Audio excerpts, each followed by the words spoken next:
अगर चीन से बिना भीख मांगे बॉक्स ऑफिस पर मालामाल हुए हो तो राजा मौली हो।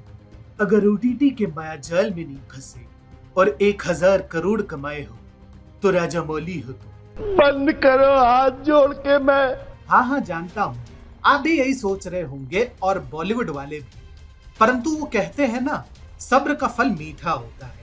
और 3.5 वर्ष की प्रतीक्षा के पश्चात प्रदर्शित आरआरआर ने जिस प्रकार से सभी अपेक्षाओं के विपरीत 1000 करोड़ रुपए कमाए हैं, वो अपने आप में एसएस राजामौली के करिश्माई निर्देशन का प्रत्यक्ष प्रमाण है।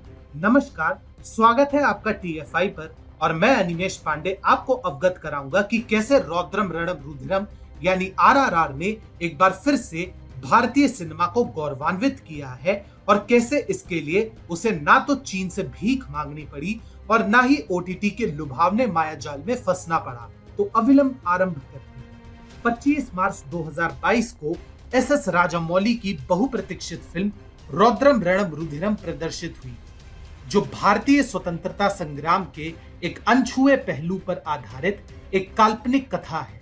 अलूरी सीताराम राजू और कोमरम भीम पर आधारित इस फिल्म ने अब तक 1003 करोड़ वैश्विक बॉक्स ऑफिस पर कमाए हैं। 550 करोड़ के बजट में बनी इस फिल्म के लिए ये किसी अभूतपूर्व सफलता से कम नहीं है, विशेषकर तब जब अनेक बाधाएं सामने थी। आरआरआर की सफलता एसएस राजामौली के लिए केवल इसलिए महत्वपूर्ण नहीं क्योंकि बाहुबली के प्रभाव को उन्होंने कायम रखा, अपितु इसलिए भी है क्योंकि कोविड के कारण हुए अनेकों विलंब, अनेकों बाधाओं के बावजूद ना तो उनका विश्वास डिगा और ना ही वे ओटीटी के लुभावने प्रभाव में आए। ये वो समय था जब कोविड के कारण ओटीटी अपना सिक्का जमाने लगा और कई फिल्में इसके प्रभाव में आकर प्रतीक्षा का मार्ग अपनाने के बजाय ओटीटी पर प्रदर्शन को ही उपयुक्त समझे। यहाँ तक कि शेरशाह जैसी फिल्में भी इसके प्रभाव से बच नहीं पाए। परंतु रौद्रम रणम रुधिरम यानी आरआरआर अनेकों लुभावने ऑफर के बाद भी ओटीटी पर डायरेक्ट रिलीज के जाल में नहीं फंसा। और आज जब ये फिल्म सिनेमा घरों में प्रदर्शित हुई तो दर्शकों को आभास हो रहा है कि क्यों एसएस राजामौली ने ऐसा करके ठीक किया। लेकिन एसएस राजामौली ने केवल यहीं पर झंडे नहीं गाड़े। अगर वैश्विक कलेक्शन का ध्यान से विश्लेषण करें तो चीन का नाम मात्र भी उल्लेख नहीं, और वही लाख विरोध के बावजूद इस फिल्म को रूस में भी कई शो मिले। अब दर्शकों के लिए एक छोटा सा प्रश्न, भारत की सबसे सफलतम फिल्म कौन सी है? आपके दिमाग में स्वतः आएगा बाहुबली।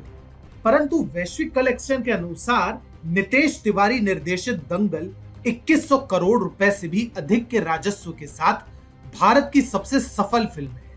परंतु रुकिए, इस सफलता पे इतना भी मत इतराइए।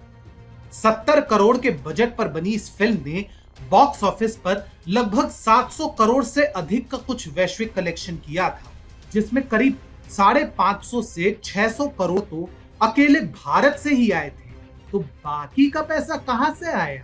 2018 में यह फिल्म चीन में प्रदर्शित हुई, जहां पर इसने लगभग 1300 करोड़ रुपए कमाए थे। लेकिन एक बात बताइए, जिसने वैश्विक कलेक्शन में मुश्किल से 100 करोड़ से अधिक कमाए हो, वो एक झटके में 1300 करोड़ कैसे कमा गया?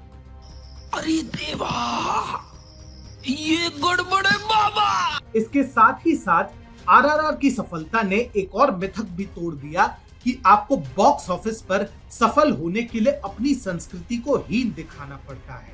न बाहुबली में अपनी संस्कृति के साथ राजामौली ने कोई समझौता किया और न ही आरआरआर में उन्होंने अपने देश या अपनी संस्कृति को हीन दिखाया। इसीलिए आरआरआर 1000 करोड़ से अधिक के कलेक्शन के साथ ऐश कर रहा है, जिसमें से 225 करोड़ तो सिर्फ हिंदी के डब संस्करण से आए हैं, जो पिछले वर्ष रिलीज हुए सूर्यवंशी के लाइफ टाइम कलेक्शन से भी अधिक है। अब तो वामपंथी और बॉलीवुड भी लाइक, साला ये दुख का खत्म नहीं होता बे।